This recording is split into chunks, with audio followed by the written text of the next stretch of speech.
Bonjour à toutes et à tous.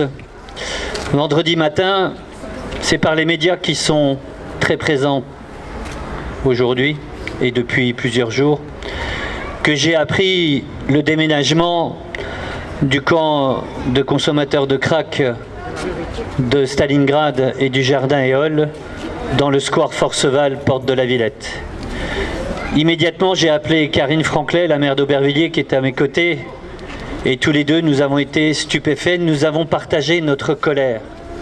Cela a été fait sans aucune concertation, sans aucune information, sans aucune préparation, si ce n'est, dans la précipitation, une conséquence directe de ce déménagement, la construction d'un mur, soi-disant, pour protéger les Pantinoises et les Pantinois.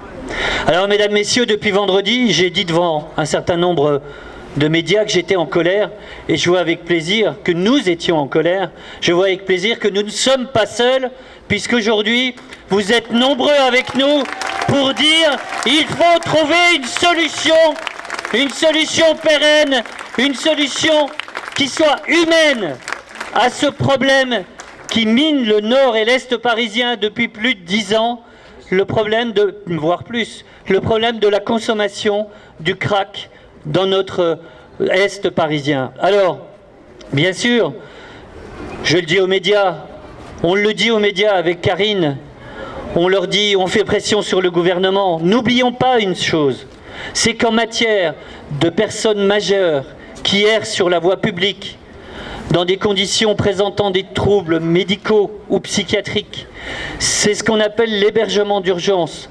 3 arrêts du Conseil d'État en 2015 qui le réaffirment et qui disent que c'est une compétence exclusive de l'État et ce n'est pas le département de la Seine-Saint-Denis ou le département de Paris qui sont compétents.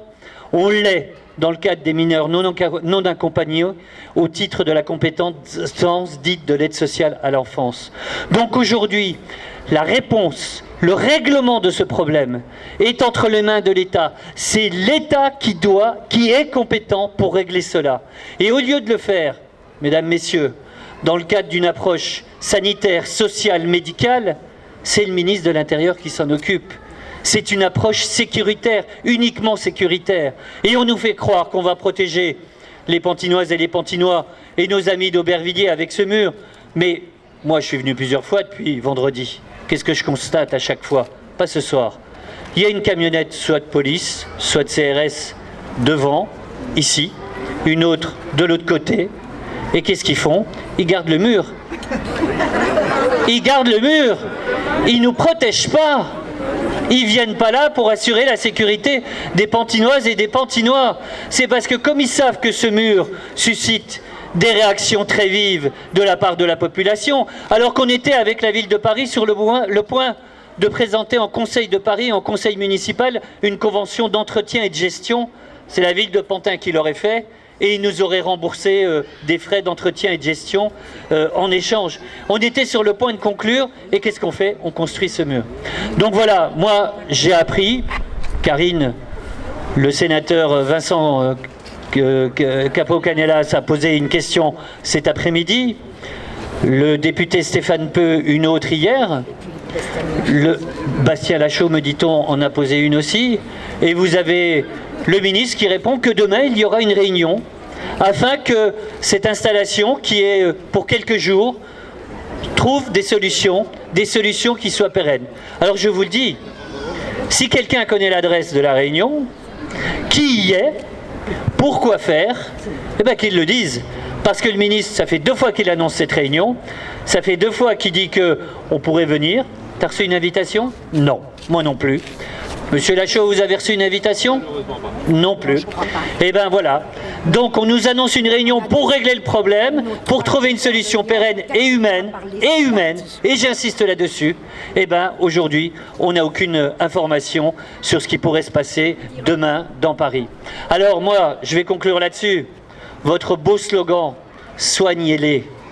Ce sont des êtres humains en complète détresse. Certes, lorsqu'ils sont en situation de manque, lorsqu'ils sont en situation de vouloir se procurer cette drogue qui est terrible, qui tue, cette drogue qui détruit, qui vous transforme en pantin désarticulé, eh ben, vous avez des hommes et des femmes qui sont dépendantes, et tout ça pour 10 euros, hein, ça coûte la drose. Hein. C'est pour ça que des fois, ils ont des démarches par rapport à cela. Eh bien, il faut soigner ces gens-là. Il faut leur proposer un parcours thérapeutique, médical, social. Il paraît, des enquêtes ont été faites, que 60 à 70% d'entre eux sont prêts à rentrer dans un tel parcours. Et là, la deuxième chose, autre beau slogan, soignez-les, mais aussi protégez-nous. Le quartier des Quatre Chemins a besoin, que ça soit à Pantin ou à Aubervilliers, de sérénité et de calme. Nous avons beaucoup de problèmes. Nous travaillons à les surmonter. Nous commencions à avoir quelques petits signes positifs. Et aujourd'hui, avec cette situation, on a bien peur, avec Karine Franclet, que beaucoup de nos efforts se retrouvent ruinés et que nous retournions à la case départ. Alors, Monsieur le ministre, Monsieur le Premier ministre, parce que nous avons saisi le Premier ministre, répondez-nous positivement pour trouver une solution médicale, sociale et sanitaire à cette situation qui aujourd'hui est inacceptable. Nous sommes en colère et nous voulons une solution pour régler ce problème. Merci. Et s'il y a une chose positive qui vraiment transcende depuis l'annonce, je le rappelle, sans concertation et ce coup de force inacceptable où on a tous été très en colère de vendredi parce qu'on se sent méprisé, pas respecté, qu'on a l'impression qu'on rajoute des difficultés aux difficultés. S'il y a un message, je pense qu'il faut retenir ce soir, c'est que on voit deux villes qui parlent d'une même voix. On voit la parole, Madame, il n'y a plus rien à dire parce que vous avez absolument tout dit. Et nous, en tant qu'élus, là, on parle absolument d'une même voix. On relaie aussi vos propos. Et donc, c'est vraiment un message teinté d'optimisme. Et je pense qu'il faut absolument pas baisser les bras et qu'on aura très vite. Là, je vois pareil, une pancarte où vous inscrivez soignez-les et protégez-nous. C'est bien exactement ce qu'on a écrit au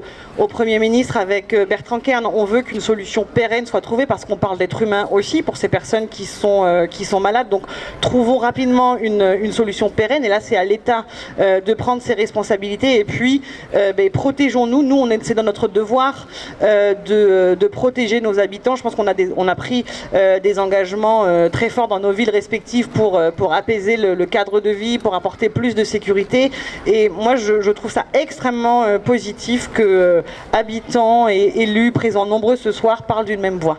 Merci.